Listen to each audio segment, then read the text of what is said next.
सभी लोगों से मेरा निवेदन जो मेरी आवाज़ सुन रहे हो, कृपया मंदिर जी के ऊपर वाले हॉल में आ जाएं। प्रोग्राम बहुत जल्दी शुरू होने जा रहा है। महिला बाल आश्रम की टीम आ चुकी है, बच्चे तैयार हैं, आप भी तैयार हैं। जो लोग यहाँ पर आए हैं सभी का आचार्य विद्यासागर समर्पण संस्था की ओर से हार्दिक स्वागत, हार्दिक अभिनंदन। ये संस्था जिसके अंदर एक छोटा सा चैरिटेबल हॉस्पिटल आप लोग 5 सभी लोगों से चलता है, ये किसी टाइम में बहुत छोटा सा पेड़ हुआ करता था, आज वृक्ष के रूप में आपके सामने।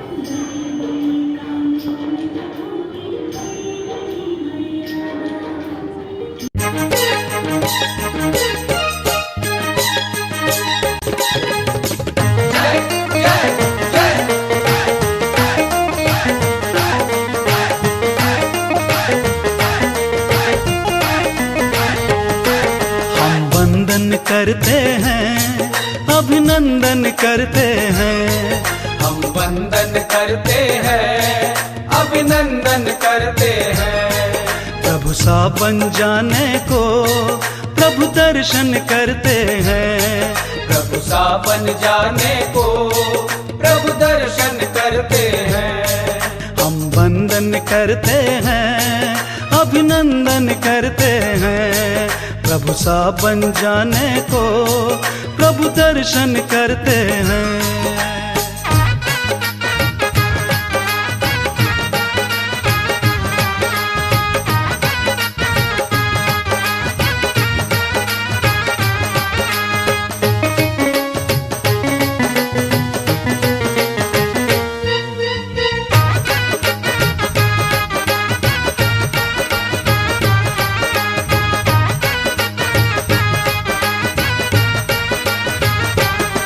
बोलो आदिनाथ की जय जय जय, बोलो शांतिनाथ की जय जय जय, बोलो पार्श्वनाथ की जय जय जय, बोलो महावीर की जय जय जय। हम वंदन करते हैं, अभिनंदन करते हैं। तुम सा बन जाने को प्रभु दर्शन करते हैं। हम वंदन करते हैं, अभिनंदन करते हैं। प्रभु सा बन जाने को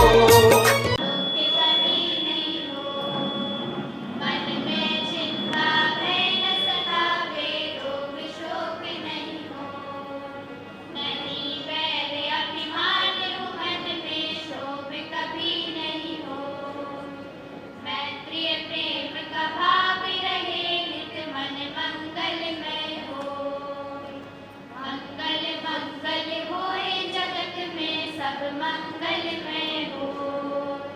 इस धरती के हर प्राणी का मन मंगलमय हो। मन का सब संताप मिटे, अरु अंतर उज्ज्वल हो। राग द्वेष और मोह मिट जावे, आत्म निर्मल हो। प्रभु का मंगल गान करे, सब पापों का क्षय हो। इस जग के हर प्राणी का हर दिन मंगलमय हो। मंगल मंगल होए जगत में, सब मंगलमय हो। इस धरती के हर प्राणी का मन मंगलमय हो। हो मंगल प्रभु हो मंगल, धर्म सुमंगल हो। माता पिता का जीवन मंगल, परिजन मंगल हो। जन का मंगल, गण का मंगल, मन का मंगल हो। राजा प्रजा सभी का मंगल, धरा धर्म में हो। मंगल मंगल होए जगत में, सब मंगलमय हो। इस धरती के हर प्राणी का मन मंगलमय हो। मंगल में हो प्रातः हमारा, रात सुमंगल हो। जीवन के हर पल हर क्षण की बात सुमंगल हो। हर घर में मंगल छा जावे, जन जन मंगल हो। इस धरती का कण कण पावन ओ मंगलमय हो। मंगल मंगल होए जगत में, सब मंगलमय हो। इस धरती के हर प्राणी का मन मंगलमय हो। सब जग में मंगल बढ़े, टले अमंगल भाव। है प्रमाण की भावना, सब में हो सद्भाव, सब में हो सद्भाव। बोले भगवान की जय। वैभव जड़ है, गुण वैभव चेतन है। जड़ नश्वर है और चेतन शाश्वत है। नश्वर के मोह में शाश्वत की बलि चढ़ाना बहुत बड़ी भूल है। देख तेरे संसार की हालत क्या हो गई भगवान। कितना बदल गया इंसान, कितना बदल गया इंसान। तो आज आपके सामने महिला आश्रम की छात्राएं एक नाटक प्रस्तुत करने जा रही हैं, जिसका शीर्षक है स्वार्थ का संसार।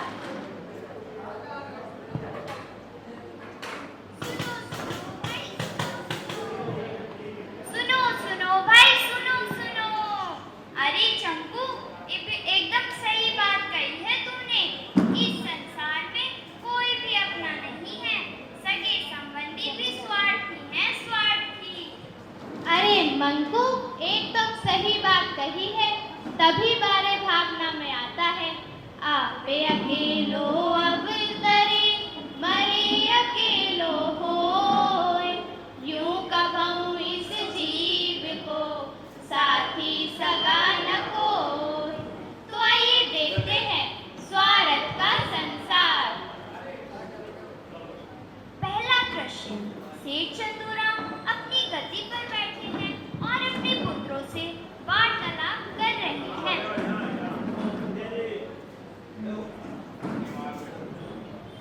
सुनो पुत्रों, मैंने तुम सबको सब कुछ दिया, सब कुछ किया, पढ़ाया भी और लिखाया भी। लेकिन अब मैं चाहता हूँ कि मैं अपनी सारी संपत्ति तुम सब भाइयों में बराबर रूप से बांट दूँ। हाँ हाँ पिताजी, हम भी यही चाहते हैं कि आपके जीते जी ये कार्य हो जाए तो हमें भी अच्छा लगेगा। हम भी स्वतंत्र होकर अपनी संपत्ति की गृहस्थी चला लेंगे। बहुत अच्छा, अब मैं अपनी सारी संपत्ति तुम सब पुत्रों में बांट देता हूँ।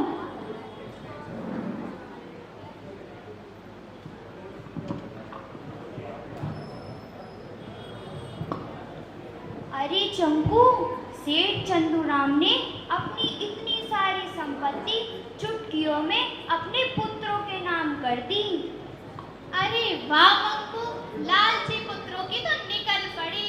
सब आनंद और मजे में हैं। कुछ महीने बाद सुनो सुनो भाई, सुनो सुनो। बहुत खुशकिस्मत होते हैं वे लोग जिन्हें समय और समझ एक साथ मिलती है। क्योंकि अक्सर समय आने पर समझ नहीं आती और जब समझ आती है तब समय हाथ से निकल जाता है। अरे वाह मंकू, क्या बात है, आज बड़ी अनमोल बातें बोल रहे हो। अरे चंकू, मैं और किसी की नहीं, सेठ के पुत्रों की ही बात कर रहा हूँ। बिना मेहनत की संपत्ति मिलने के कारण सभी पुत्र आलसी हो गए और पाप कर्म का उदय आया। उन पुत्रों की सारी संपत्ति समाप्त हो गई। ओहो, ऐसा हुआ। चलो चलकर देखते हैं उनकी गरीबी का हाल।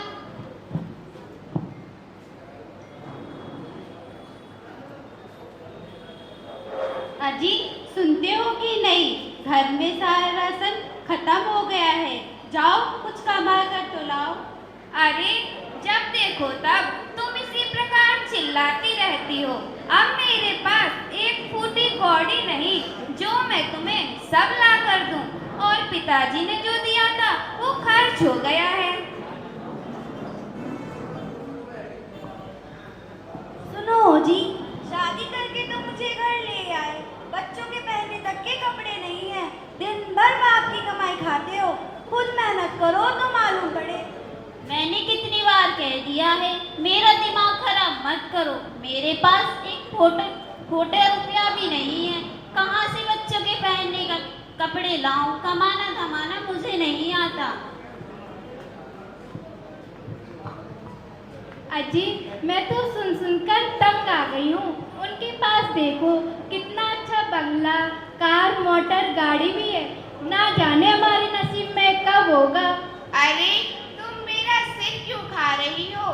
पड़ोसी के पास सब है और मेरे पास नहीं, और मैं तुम्हें ये दिला भी नहीं सकता। मेहनत मजदूरी करना मेरे बस की बात नहीं है।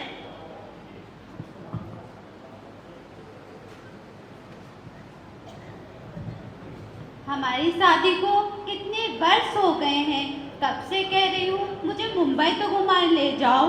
अरे चुप रहो, यहाँ खाने को तो पैसे हैं नहीं। मुंबई चलो, मुंबई। बड़े ऊंचे ख्वाब है महारानी के।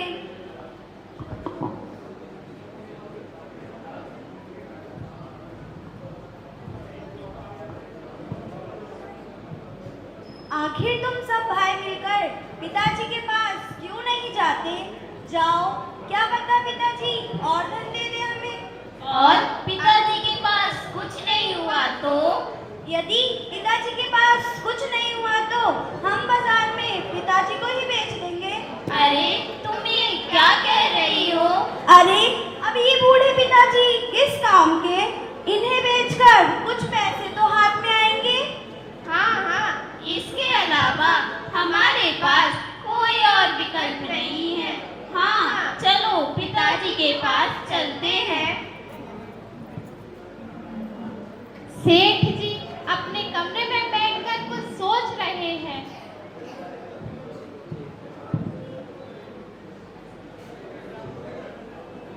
मेरे पास पैसे तो नहीं हैं, लेकिन मेरे पास एक चीज है जो पैसों से भी बढ़कर है। वह है संतुष्टि। मेरे पास जो भी थोड़ा सा है मैं उसमें संतुष्ट हूँ और अपने पुत्रों को अपनी सारी संपत्ति देकर अपनी जिम्मेदारियों से भी मुक्त हो चुका हूँ। जय श्री पिताजी। पिताजी हम बहुत परेशान हैं। क्या हुआ बेटा? अब तो तुम्हें बहुत खुश होना चाहिए। पिताजी आपने हमें जो धनराशि दी थी वह सब खत्म हो चुकी है। गृहस्थी चलाने के लिए हमें और पैसे चाहिए। बेटा मेरे पास जो भी धन संपत्ति थी मैं तुम्हें सब कुछ दे चुका हूँ। अब मेरे पास कुछ भी नहीं है। ऐसा कैसे हो सकता है पिताजी? आपके पास कुछ ना कुछ तो जरूर होगा। बेटा अब मेरे पास कुछ भी नहीं है और जो कुछ भी बचा है यह शरीर है। इसका जो करना चाहो कर लो। ठीक है पिताजी, तो फिर हम आपको बेचना चाहते हैं। अब आपका कोई काम शेष नहीं। यह क्या कह रहे हो बेटा? हाँ हाँ पिताजी, जो भी आपको खरीदेगा वह आपको खाना पीना भी देगा और हमें भी कुछ मिल जाएगा। हे भगवान, अब ये दिन भी देखना था। यह नहीं हो सकता। अरे मंगू, देख क्या स्थिति आ गई है बूढ़े बाप की। बुढ़ापा क्या आया, वह लाचार हो गए। माँ बाप जैसे रद्दी के अखबार हो गए। ना घर में पहले जैसी वो हैसियत रही। पैसा था जो पास में, बच्चों पे लगा दिया, करके उनकी शादियाँ कर्जदार हो गए। बुढ़ापे में भी चैन के 2 पल न मिले। बच्चे ये समझने लगे हम उन पे भार हो गए। अरे हाँ चंकू, तभी तो सेठ जी के स्वार्थी बेटे अपने पिता को ही बेचना चाहते हैं।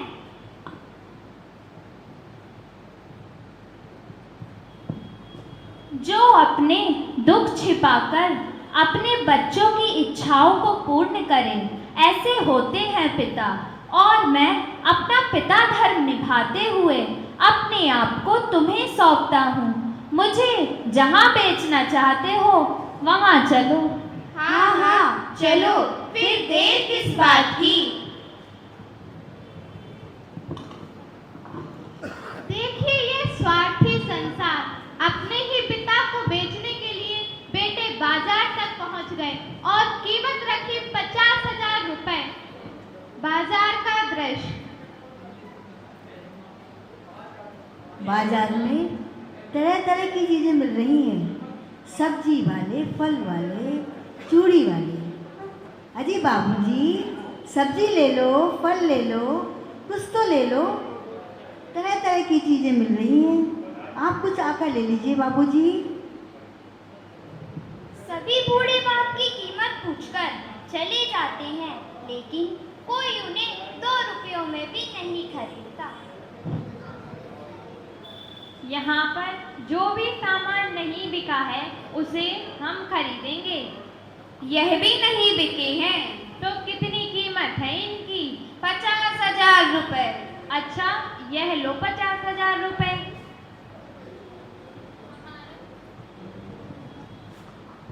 हमारा भी सामान नहीं बिका है।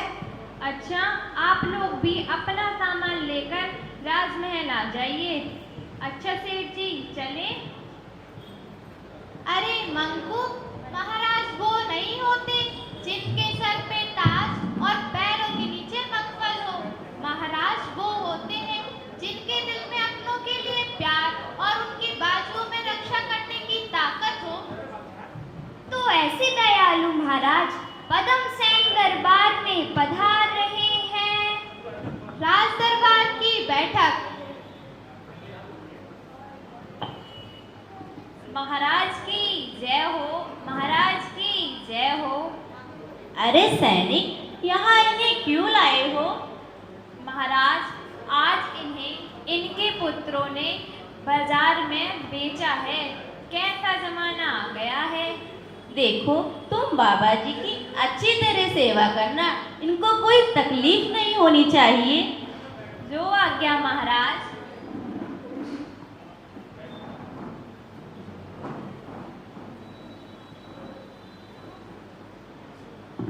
अरे सैनिक, दूध को नहीं लाए क्या?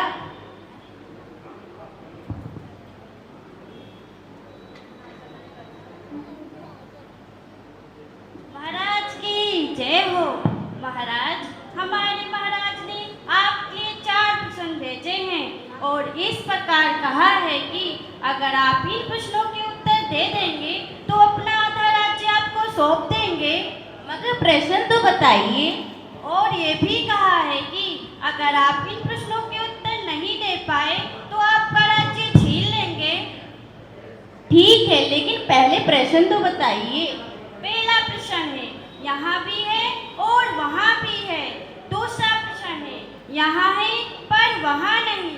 तीसरा प्रश्न है, वहाँ है पर यहाँ नहीं। चौथा प्रश्न है, यहाँ भी नहीं और वहाँ भी नहीं। अरे ये कैसे प्रश्न हुए? इनका तो कोई मतलब ही नहीं। मैं आपके उत्तर का इंतजार करूँगा। महाराज की जय हो। अरे सैनिक, क्या आप में से किसी को भी इन प्रश्नों के उत्तर मालूम है? नहीं नहीं महाराज, हमें तो ये पहेली समझ ही नहीं आई। महाराज, लगता है आप प्रश्न सुनकर चिंतित हो गए। बाबा, समय पूरा होने में देर नहीं लगती। प्रश्न बड़े कठिन नजर आते हैं।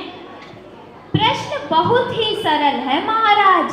अगले 3 दिन के अंदर मैं आपको इनके उत्तर दे दूंगा। क्या कहा? क्या आपको इन प्रश्नों के उत्तर मालूम है?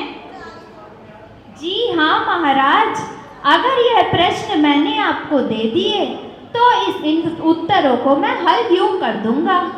ठीक है महाराज, यदि आपने इन प्रश्नों के उत्तर दे दिए तो मैं अपना आधा राज्य आपको सौंप दूंगा। ठीक है महाराज, तो मुझे 4 मनुष्य चाहिए जो मेरे प्रश्नों के उत्तर बन सके। वे 4 मनुष्य कौन से हैं? राजन, मुझे एक सेठ व्यक्ति चाहिए जो बहुत धनवान हो। दूसरा, मुझे एक व्यसनी व्यक्ति चाहिए जो व्यसन करता हो। तीसरा, मुझे एक संत व्यक्ति चाहिए जो बहुत तपस्या आदि करते हो। और चौथा, मुझे एक लकड़हारा चाहिए महाराज। इन्हें तो मैं अभी बुला देता हूँ।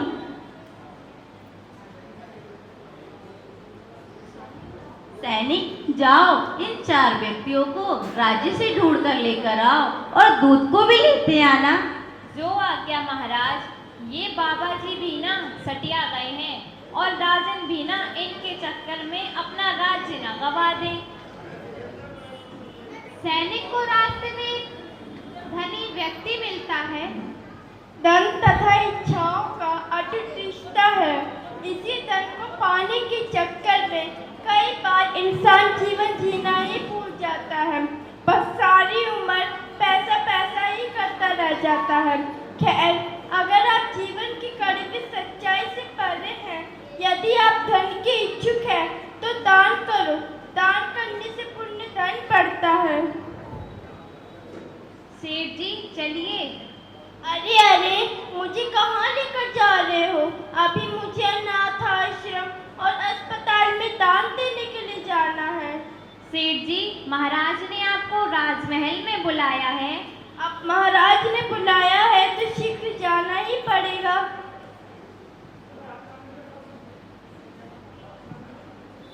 सैनिक को रास्ते में एक व्यसनी व्यक्ति मिलता है।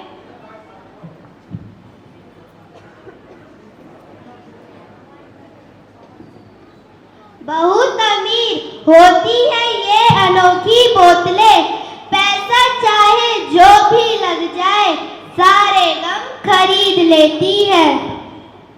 अरे चलो, तुम्हें महाराज ने बुलाया है।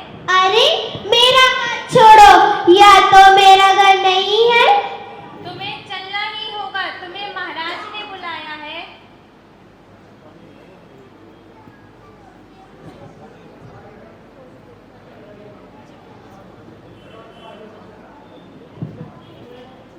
ओम नमः सिद्धेभ्यः, ओम नमः सिद्धेभ्यः, ओम नमः सिद्धेभ्यः।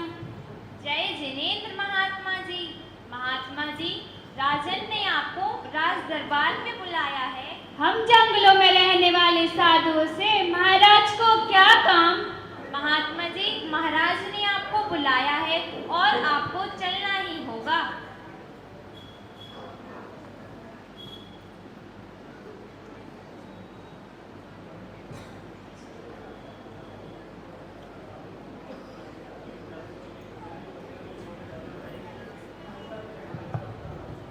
चलो लकड़हारे, तुम्हें महाराज ने राज दरबार में बुलाया है। अरे मैंने कोई अपराध नहीं किया, मुझे कहाँ लेकर जा रही हो?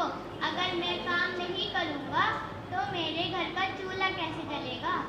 तुम्हें चलना होगा, तुम्हें महाराज ने बुलाया है। राज दरबार की बैठक।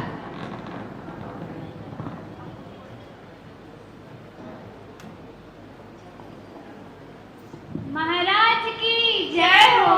महाराज, आपने हमें यहाँ क्यों बुलाया है? आप सर, मेरे उत्तर हैं। आपको कोई सजा नहीं दी जा रही है। सैनिक, दूध को नहीं लाए क्या? लाए हैं ना महाराज।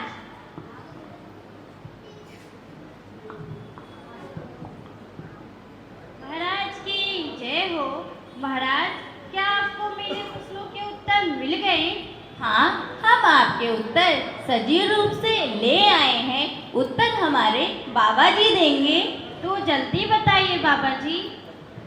पहले प्रश्न का उत्तर है, यह सेठ जी जो अभी बहुत धनवान हैं और अपना धन नेक कार्यों में लगाते हैं, जिसके कारण इनके पास आगे भी बहुत धन होगा, अर्थात यहाँ भी है और वहाँ भी है। ये तो बिल्कुल सही है। दूसरे प्रश्न का उत्तर है, यह व्यसनी व्यक्ति जिसके पास व्यसन करने के लिए अभी तो बहुत धन है, लेकिन व्यसन करने के कारण आगे कुछ नहीं होगा, अर्थात यहाँ है पर वहाँ नहीं। ये उत्तर तो बिल्कुल सही है।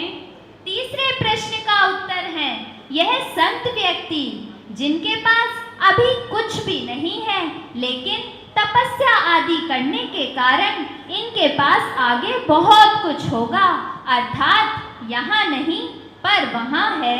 क्या बात है बाबा जी। चौथे प्रश्न का उत्तर है, यह लकड़हारा जिसके पूर्व पाप के कारण इसके पास अभी भी कुछ नहीं है और सत्कर्म ना करने के कारण इसके पास आगे भी कुछ नहीं होगा, अर्थात यहाँ भी नहीं और वहाँ भी नहीं। अरे वाह, इन प्रश्नों के उत्तर तो बिल्कुल सही है। अब लगता है हमारे राजा को राज्य छोड़कर योगी बनना पड़ेगा। जय हो बाबा की, जय हो। महानुभाव, मैं आपसे बहुत खुश हुआ। यदि आप नहीं होते तो मेरा राज्य हाथ से निकल जाता, क्योंकि व्रत पुरुषों की एक एक झुर्रियों पर लाख लाख अनुभव लिखे होते हैं। इसीलिए आप मेरा आधा राज्य स्वीकार करें। अरे चंकू, सेठ चंदूराम के बेटे बहुओं को पता चल गया है कि महाराज उन्हें अपना आधा राज्य दे रहे हैं। पिताजी, हमें माफ कर दो, हम आपके बिना नहीं रह सकते।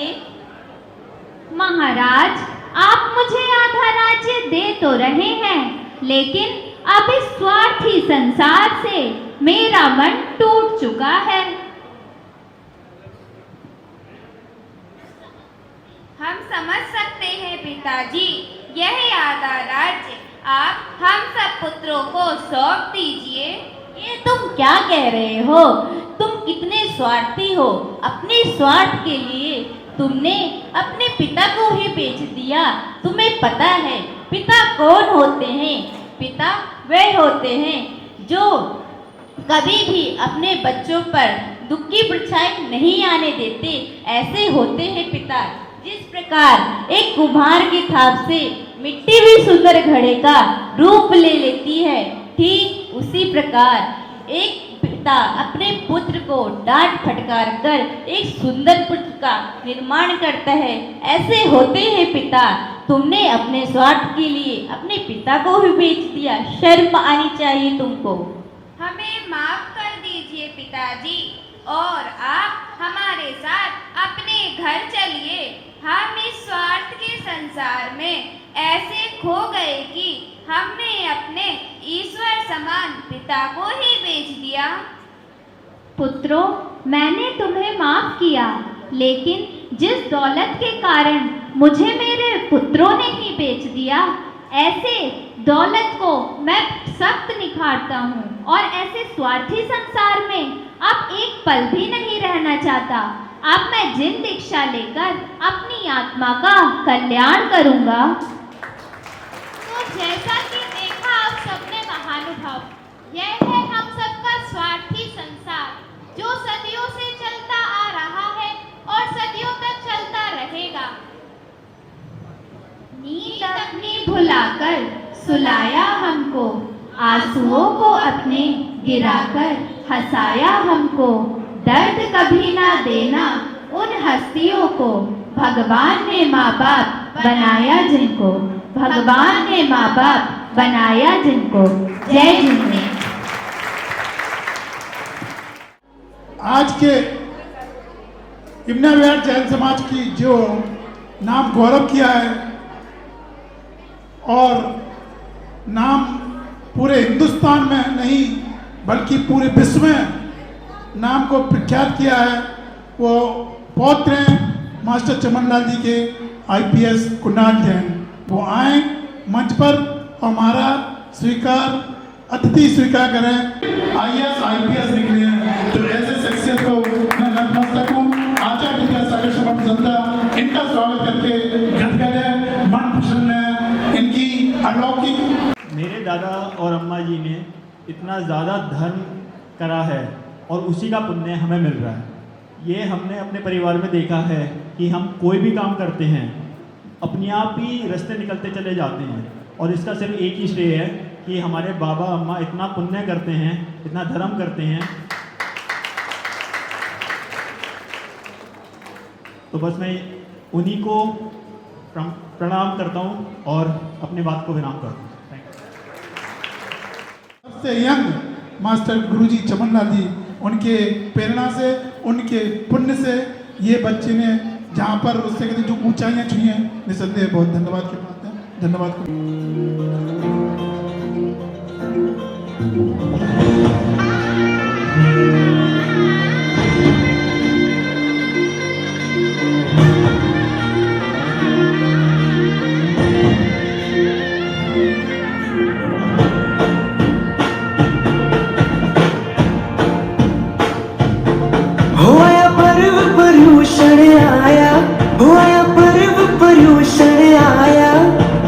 आनंद उत्सव तप का महोत्सव रंग अनेकों लाया, हो आया पर्व पर्यूषण आया, हो आया पर्व पर्यूषण आया।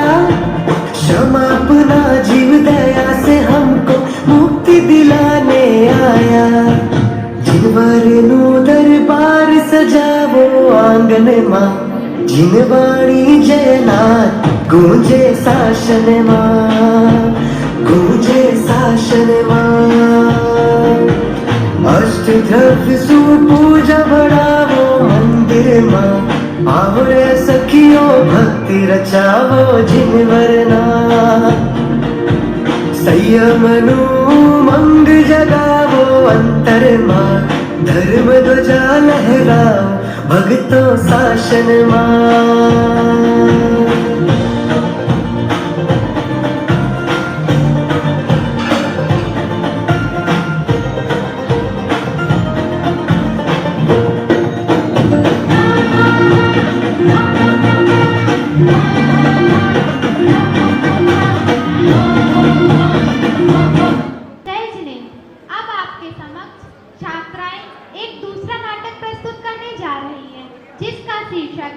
दौलत का नशा।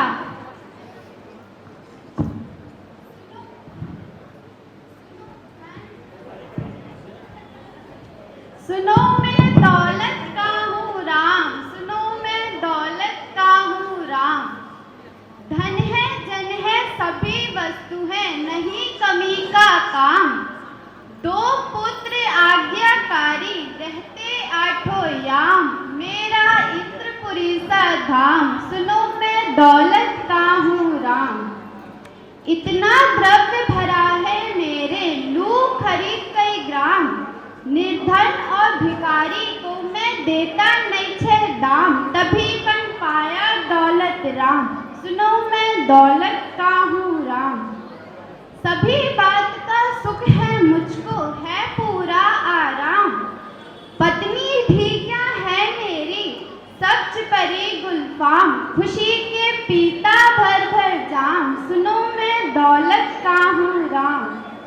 हा हा हा, दौलत के इस ओट में 100 लत भी छुप जाए। बिन कौड़ी का यह मनुज कौड़ी का कहलाए।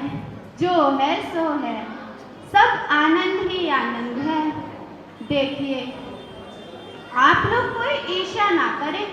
शुभ कर्म के उदय से मुझे यह सभी सुख प्राप्त है। जो है सो है, बड़ा भाग्यशाली हूँ मैं, जो आज मेरे से कई उद्योग चल रहे हैं। हजारों नौकर चाकर मेरी उंगलियों पर नाचते हैं। दूर दूर से व्यापारी उद्योगपति आदि मुझसे सलाह लेने को आते हैं। समाज में मेरी बड़ी प्रतिष्ठा है, यह तो आप बखूबी जानते होंगे। जो है सो है। अच्छा, अब मैं चलूं? बेचारी सेठानी आंखें बिछाए बैठी होगी। जो है सो है। एक ओर से दौलत राम की खुश मिजाजी नौकर सलवा पकाते हुए प्रवेश। अरे नर क्यों करता अभिमान, अरे नर क्यों करता अभिमान। धन जन का सब मोह है झूठा, झूठा गर्व गुमान। साथ ना कुछ जाएगा तेरा, निकलेंगे जब प्राण। जाएगा छोड़ के घर शमशान।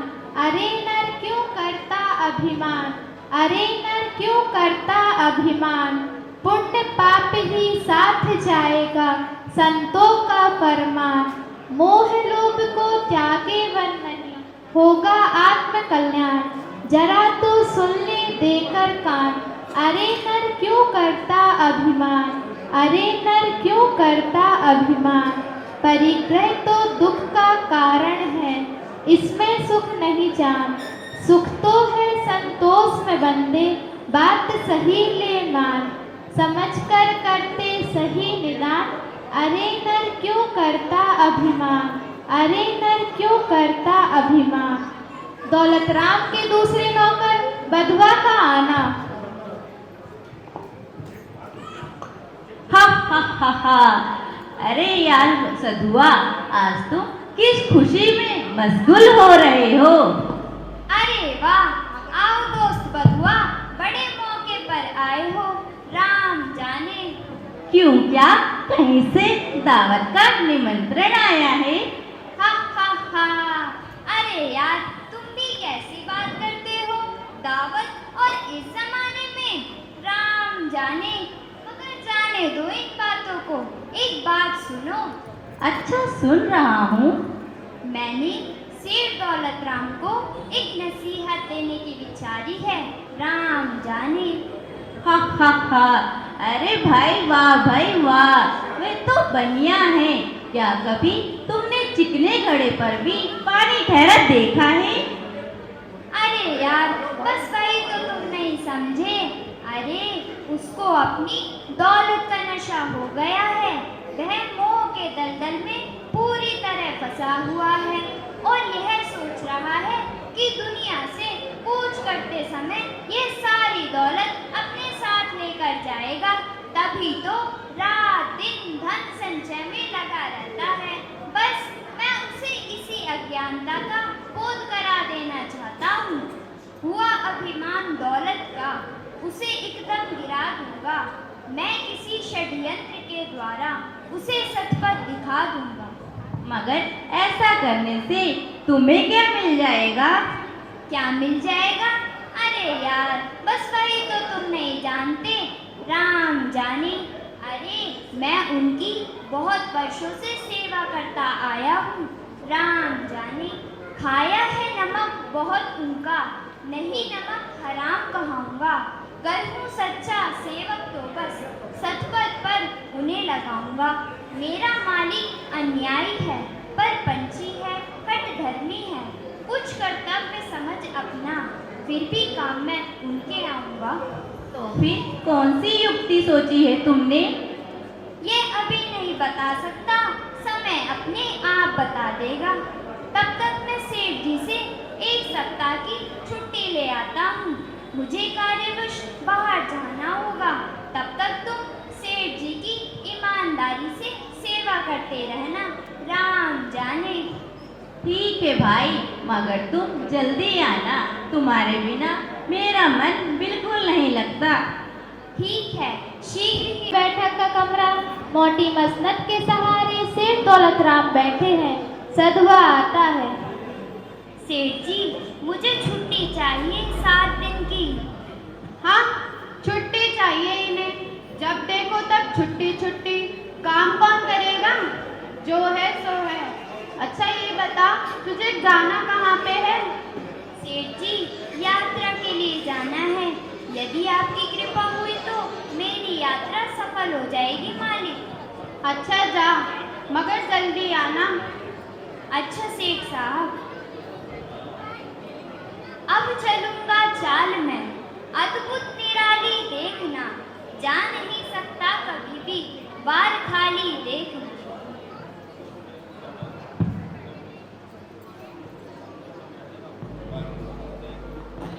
तीसरा दृश्य, दौलतराम की वही बैठक। सेठ दौलतराम अपने ऐश्वर्य पर फूला नहीं समा रहे हैं। धन्य है परवरदिगार, तू धन्य है। धन्य धन्य तू धन्य है। तेरी इस असीम कृपा दृष्टि से मैं बना आज धनवान। मैं बना आज धनवान। चलाते जी से धंधा, करता तेरा गुणगान। सदा ये तेरा बंदा। अरज करूं कर जोड़, ध्यान कुछ रखना ऐसा। घटे न पाई एक बड़े दिन पैसा। धन्य है भगवान, तू धन्य है। तेरी इस असीम कृपा दृष्टि से मैं आज पूर्णतः खुश हूँ। दुनिया के सभी सुख मेरे पास आज मौजूद हैं। यह सब तेरी ही कृपा का तो फल है भगवान। 2 पुत्र हैं, दोनों एक बढ़कर एक हैं। राम लक्ष्मण सरीखे, आज्ञाकारी, मेरे पसीने पर खून बहाने वाले। और उनकी 2 बहुएं, ऐसे कुल मिलाकर 10 का मैं दादा हूँ दादा, और 5 का पर दादा हूँ, और 2 का लक्कड़ दादा हूँ।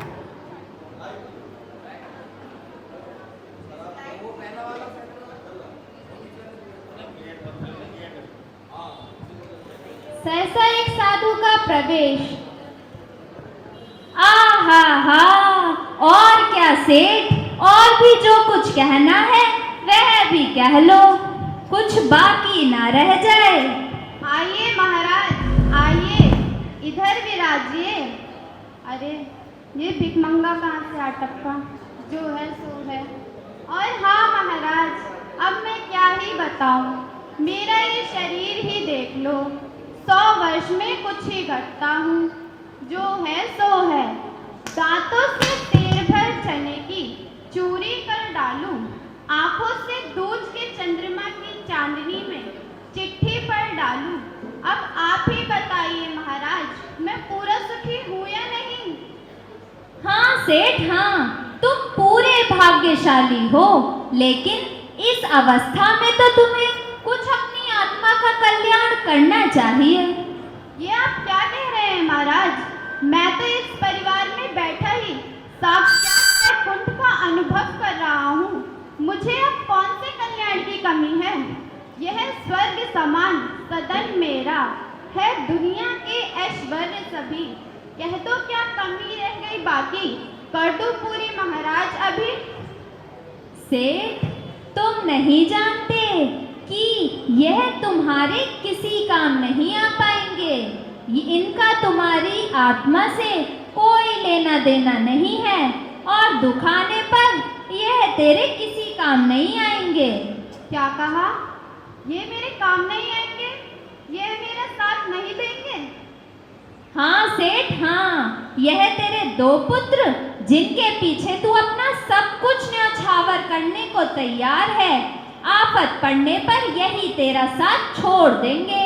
और सेठानी जो तेरे इंतजार में आंखें बिछाए खड़ी रहती है, दुख आने पर वही तेरे सामने से आंखें फिरा लेगी। नहीं नहीं, हरगिज नहीं, ऐसा कभी नहीं हो सकता। नहीं हो सकता तो परीक्षा करके देख लो, जगत की सत्यता को आंक लो। लेकर परीक्षा तुम, रहो दुनिया की दलदल में, या ले लो शीघ्र दीक्षा तुम।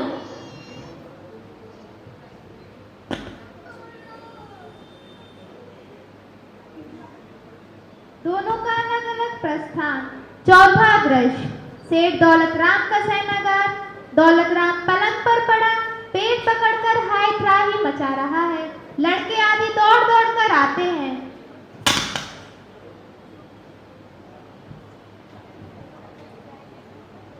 हाय राम, मरा रे, कोई तो आओ। अरे बेटा, मेरा पेट दुखता है रे। अरे अरे पिताजी, क्या हुआ आपको? अरे बेटा, पेट दुखता है रे। नहीं नहीं पिताजी, ऐसा मत कहिए, जरा धैर्य रखिए, आप अभी ठीक हो जाएंगे।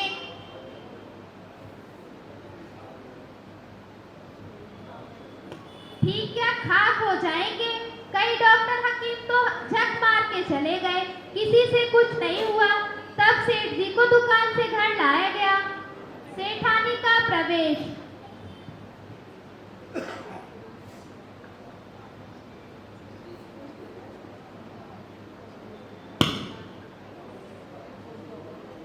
माँ, आप किसी प्रकार की चिंता ना करें, हम अपनी जान दे देंगे, मगर पिताजी का कुछ नहीं बिगड़ने देंगे। जाओ भाई हेमंत, जाकर किसी अच्छे वैद्य को बुला लाओ और गांव में ढिंढोरा पिटवा दो कि कि जो कोई हमारे पिताजी का ठीक इलाज कर देगा उसे मुंह मांगा इनाम मिलेगा। जाओ, शीघ्र जाओ। बहुत अच्छा। हेमंत का प्रस्थान, 5वां दृश्य। मार्ग, एक साधु कईकारी पर गाते हुए प्रवेश।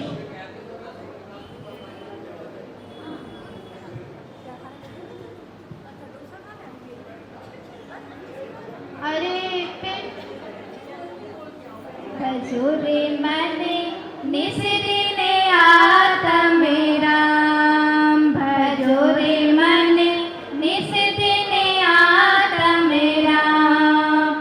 सब रोगों की एक दवा है चिंतन चेतन राम, सब रोगों की एक दवा है चिंतन चेतन राम। भजो रे मने निस दिन आत्म राम, भजो रे मने निस दिन आत्म राम। महात्मा जी, क्या आप सब रोगों की दवा जानते हैं?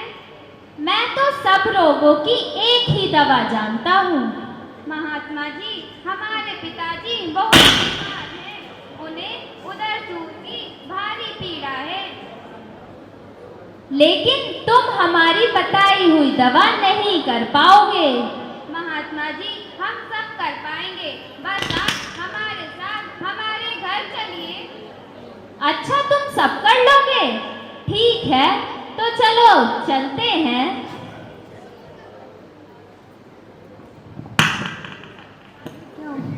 दोनों का प्रस्थान, 6वां दृश्य।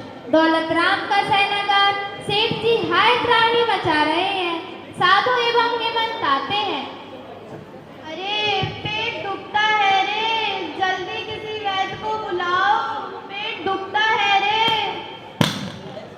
और कहो सेठ, क्या हाल है?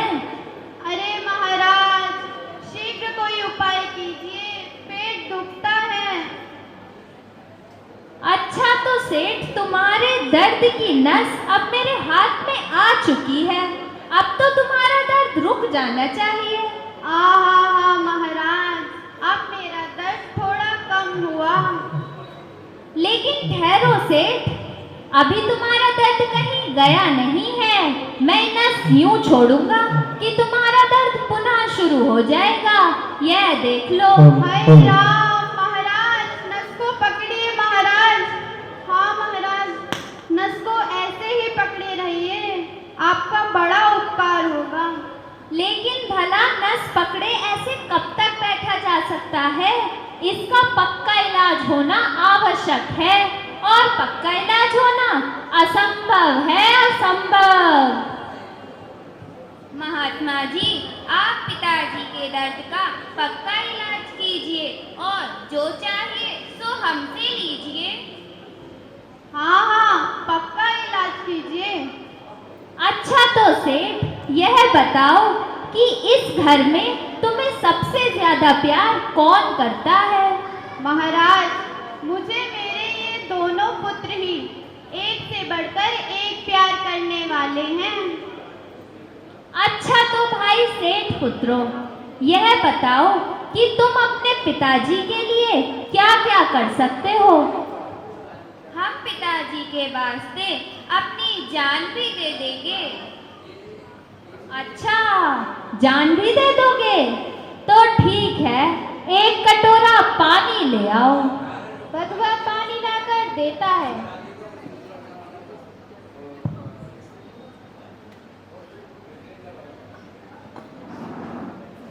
तो सुनो भाई, सभी सुनो, तुम्हारे घर का देवता रुष्ट हो गया है, जिसके कारण वह तुम्हारे घर से एक बलिदान चाहता है, और सबसे ज्यादा वृद्ध समझ तुम्हारे पिताजी को पकड़ा है।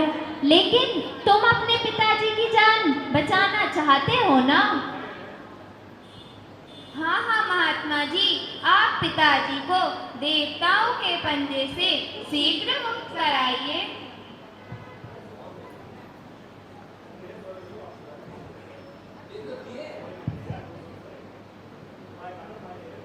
अच्छा, तो मेरे पास यह कटोरा है और पता है मैंने इसमें क्या मिलाया है? हलाहल जहर। अब एक लड़का आओ और इसे पी जाओ और अपने पिताजी की जान बचाओ। सबके सब मौन खड़े इधर उधर देखने लगते हैं। अरे आओ भाई, कोई तो आओ। आओ, तुम ही आ जाओ। अच्छा, तुम्हें अपनी जान भी तो प्यारी है और तुम्हारे पीछे बाल बच्चे भी तो हैं। महात्मा जी, यह जहर आप ही पी लीजिए, हमारे पीछे हमारा परिवार भी तो है। आइए सेठानी जी, आप ही यह जहर पी लीजिए।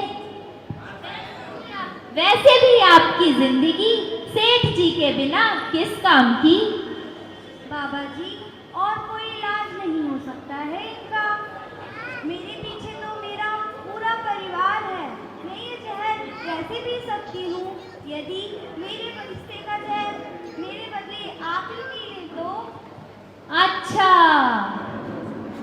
तुम सबके बदले इसे मैं ही पी लूं। ठीक है, चलो पी लेता हूँ। वैसे भी यह जहर मेरा कुछ नहीं बिगाड़ सकता। मैं तो फक्कड़ हूँ, फक्कड़।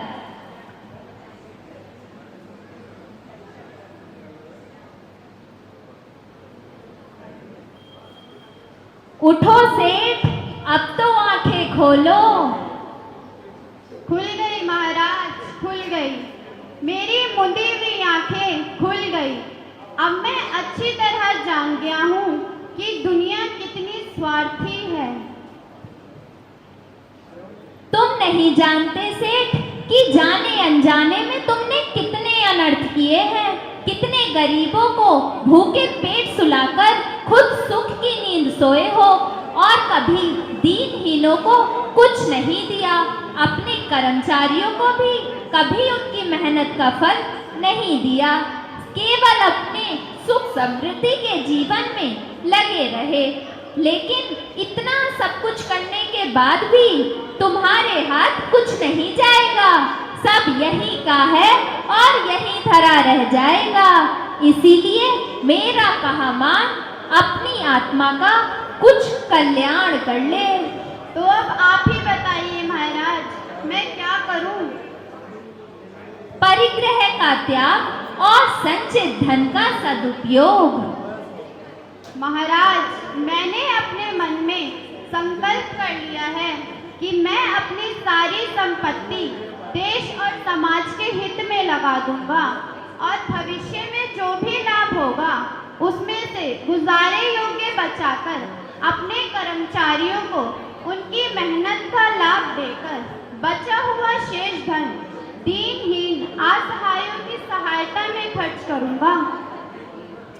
लेकिन यह सब सच कह रहे हो ना सेठ? सत्य नहीं तो और क्या? इतने लोगों के समक्ष आज सत्य कहूंगा क्या? अच्छा, सेठ दौलत राम की जय हो, राम भरोसे। अरे सधुआ, तू? सधुआ नहीं सेठ जी, आपकी आंखों से परिग्रह का पर्दा हटाने वाला एक कलाकार। सधुआ, तू कलाकार ही नहीं, एक महान अदृश्य कलाकार है।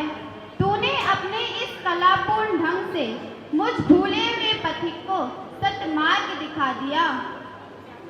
हमें इस कहानी से यह शिक्षा मिलती है कि धन धरा का है धरा, पर ही धरा रह जाएगा। बांध कर मुट्ठी तू आया, कर पसारे जाएगा। यह भी मेरा, वह भी मेरा, कर रहा दिन रात तू। यह बता है कौन तेरा, जिसको संग ले जाएगा। पुण्य की कर ले कमाई, फिर ना अवसर पाएगा, फिर ना अवसर पाएगा। जय जिनेंद्र। सारथी के रूप में अपना भागवत करेगा श्री प्रदीप कुमार जी जैन, कृपया बताएं। बोले चिंतामणि पार्श्वनाथ भगवान की। देखिए, हमने पूरी कोशिश की है रथ यात्रा इस बार भव्य रूप से निकालें, लेकिन फिर भी अगर कोई गलती हमसे होती है तो उसके लिए मैं पहली माफ़ी मांगता हूँ। सबसे पहले एक बोली ख्वासी की होगी, एक सारथी की होगी, एक कुबेर होंगे, 2 इंद्र होंगे, 4 घोड़े होंगे और 3 बकरियाँ होंगी। ये टोटल 12 कूपन हम निकालेंगे। कूपन के माध्यम से ही सबको मौका मिलेगा। और दूसरा, अभी 5 मिनट जो बीच में 5 मिनट लगा रहा हूँ मैं, जो क्षमावानी पर जिन्होंने 10 वर्ष किए हैं उनके अभी आने वाले हैं, अभी उनका सम्मान होना है, तो बीच में 2 मिनट इसलिए लगा रहा हूँ मैं, वो कोई इस बात बताने की नहीं है। दूसरा, मेरे मन में एक बात हो रही है, 10 लक्षण धर्म जो करते हैं वे हमारे पूजनीय हैं, नमन करते हैं उनको हम। लेकिन अभी बैठे एक बात कर रहे थे हम, उनके जो घर वाले होते हैं, कभी किसी ने सोचा है उनके घर वाले जो 10 लक्षण करते हैं उनके घर वालों पर वे घर वाले कैसे करते हैं? जिन्होंने, बहुत सीरियसली बात बता रहा हूँ मैं, अभी 5 मिनट मेरे पास है, जिन्होंने 10 लक्षण किए हैं वे नमन है, उनको नमन करता हूँ। लेकिन दूसरी बात एक मैं बताना चाहता हूँ, जो जिसके बच्चे कर रहे हैं, मिसेज कर रही है, माँ कर रहे हैं, बाप कोई भी कर रहा है 10 लक्षण, पूरे घर वाले 10 के 10 दिन जिनके घर से करते हुए जानते इस बात को, विनीत जी भाई साहब, विनीत जी बैठे हुए हैं, बिटिया बैठी हुई है हमारी, जो जिनके घर से 10 लक्षण करते हैं वे एक दिन 1 घंटा जैसे निकालते हैं ना कि रात को भी हिला के देखते हैं ठीक लेटी हुई है क्या। इतना डर लगता है उनको, ना वे खाना खाते हैं ना वे कुछ करते हैं। ऐसा नहीं है कि 10 लक्षण जो कराए वो तो कराए, उसमें कोई बात ही नहीं है, वे तो नमन के पात्र है हमारे। लेकिन जो परिवार वाले भी हैं उनके लिए तो एक बार तालियां होनी चाहिए कि जो 10 लक्षण जिन्होंने किया है वे तो नमन के पात्र। वकील साहब बिल्कुल सही क्या बता रहा हूँ मैं, जो 10 जिनके घर वाले करते हैं उनके घर वालों से पूछो आप, तो ऐसा नहीं है। घर वालों की भी आज मैं इसलिए कह रहा हूँ बरखा नहीं आई है जी तो इस बार जो रथ यात्रा होगी बहुत भव्य होगी, बहुत सुंदर होगी। आलोक भाई, मेरे ख्याल से आलोक जी मेरी बात तो पूरी होगी।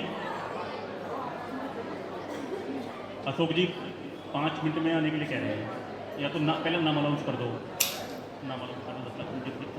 जी, मैं प्रधान जी को बुला लेता हूँ।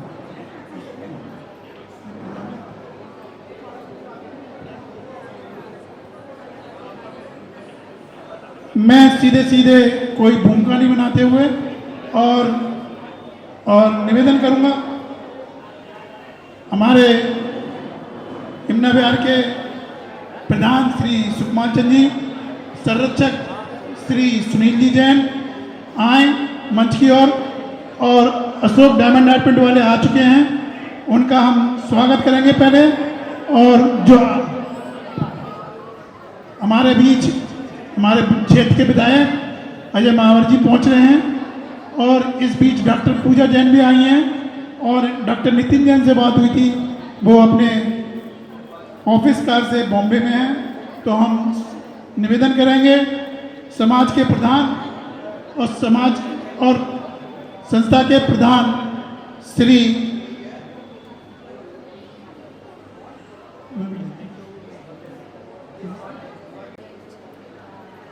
कल होने वाली रथ यात्रा के अवसर पर, उसकी पूर्व संध्या पर श्री दिगंबर जैन सभा के द्वारा आयोजित इस कार्यक्रम में मुझे आज सुबह ही आने का निमंत्रण मिला, और निमंत्रण तो दोनों ही मिल गया था। आदरणीय प्रधान सुकुमार जैन जी भी आए थे, प्रदीप जी भी आए थे, और यहाँ बहुत सारे साथी मेरे परिचित हैं। और इसमें मैं देख रहा हूँ कि दिगंबर जैन चैरिटेबल ट्रस्ट इसका आयोजक है। नवनीत जैन, गुड्डू जी प्रधान, आलोक जैन जी तो मेरे मित्र हैं पुराने, महासचिव राजेश जैन जी, राकेश जैन जी, नवीन तो दिख नहीं रहा यहाँ पर, मुझे इसका नाम तो दिख रहा है, कहाँ है, पीनम है क्या? अच्छा, कहीं गया है, जो यहाँ नहीं है वो कहीं नहीं काम से गया है। नितिन जैन जी, अनुज जैन जी, विजय जैन जी, अश्विन जैन जी, सभी मेरे सम्मानित साथी, प्रदीप जैन जी, और बड़ी संख्या में उपस्थित मातृशक्ति भी यहाँ बैठी है। वैसे मैं कहता हूँ जरूर हमेशा कि धर्म की जड़ को कोई हरा रखा है इस संसार में तो पुरुषों से ज़्यादा माताओं ने रखा है, बहनों ने रखा है, माता शक्ति ने रखा है। ये तो सच है। मैं आप सबको ये सांस्कृतिक कार्यक्रम जो आचार्य श्री विद्यासागर समर्पण संस्था यमुना विहार के सौजन्य से हो रहा है, ये नाटक कब होगा भैया? भव्य सांस्कृतिक कार्यक्रम अच्छा हो चुका। तो इसमें लिखा हुआ है स्वार्थ का संसार, हम तो रात में यही जी रहे हैं। तो मैं मिस कर गया। तो इसकी समरी मुझे बता देना बाद में, क्योंकि मेरे काम आएगी। आज ज़्यादा मेरे पास कुछ कहने को नहीं है, बस आप सबके अच्छे उज्जवल भविष्य की कामना करता हूँ। और यहाँ पर आकर के मुझे कभी भी ये नहीं लगा कि मैं किसी कार्यक्रम में आया हूँ। यहाँ आकर मुझे हमेशा ये लगा कि मैं अपने परिवार में आया, और यही भाव मेरे अंदर है। और मैं हमेशा एक बात कहता हूँ, यहाँ बहुत सारे लोग मेरे परिचित हैं, बहुत सारे लोग मुझे नाम से जानते होंगे, बहुत से नहीं भी जानते हैं, पर परिवार के सदस्य का हक मानते हुए कोई भी काम आप मुझे आदेश करेंगे तो मैं सर के बल खड़ा होकर करने वाला हूं। और मैं हमेशा कहता हूं समाज में कि जितनी भी हमारी योजनाएं हैं, काम है, उसका लाभ ले मेरे माध्यम से। और आप तो लेते ही हो, छोड़ते कहाँ हो आप मुझे? नहीं, मेज दिए, सबसे पहला कैमरा भी मैंने यही लगाया था, लाइट भी यही लगाई थी, बेंच भी सबसे पहले यही लगाई। तो वो तो कोई बात नहीं है। कभी भी कोई काम हो, किसी की निजी जिंदगी का काम हो, किसी के गली मोहल्ले का काम हो, और समाज का काम तो समाज कर ही रहा है। कोई भी इस जैन समाज परिवार में कोई भी मेरी विधवा बहन जिसकी पेंशन ना लगी हो, मुझसे पेंशन जरूर बनवाना। कोई भी, मैं आलोक की आपको जिम्मेदारी दी थी कोऑर्डिनेशन कमेटी की, भी हुई नहीं है। कोई भी दिव्यांग भाई बहन हो, उसकी पेंशन नहीं बनी, पेंशन बनवा दो। कहीं लाइट की समस्या है, गली की समस्या है, पार्क की समस्या है, ये छोड़ते तो है नहीं। मुझे बहुत सारा काम करा रखा है इन्होंने, ये समझ लेना, बी ब्लॉक में। तो लेकिन फिर भी मैं परिवार के नाते बोल रहा हूँ, किसी की आवश्यकता नहीं, संस्था का माध्यम हो या सीधा कोई भी काम हो, बिल्कुल परिवार समझ के मुझे बताएं। मैं पूरी कोशिश करूँगा आपके हर संभव काम को करने के लिए। उन्हें एक बार श्री पार्श्वनाथ जी के और आचार्य विद्यासागर मुनि जी के, महावीर जी के श्री चरणों में प्रणाम करते हुए आप सबके अच्छे भविष्य की कामना करता हूँ। बहुत बहुत धन्यवाद। विधायक जी का बहुत बहुत धन्यवाद, बहुत ही सुंदर शब्दों में। और ये आज से नहीं, पहले से कहते हुए आ रहे हैं, ये तो हमारी शिथिलता है कि जो हम इनको प्रयोग नहीं कर पा रहे। नहीं तो ये उपयोगी इतने हैं कि जो हमने कल्पना भी नहीं की थी। लोग तो ढूंढते कि हमें ऐसा एमएलए मिले, ऐसा विधायक मिले, और ये तो खुद ही घर पे कह रहे हैं कर लो कर लो।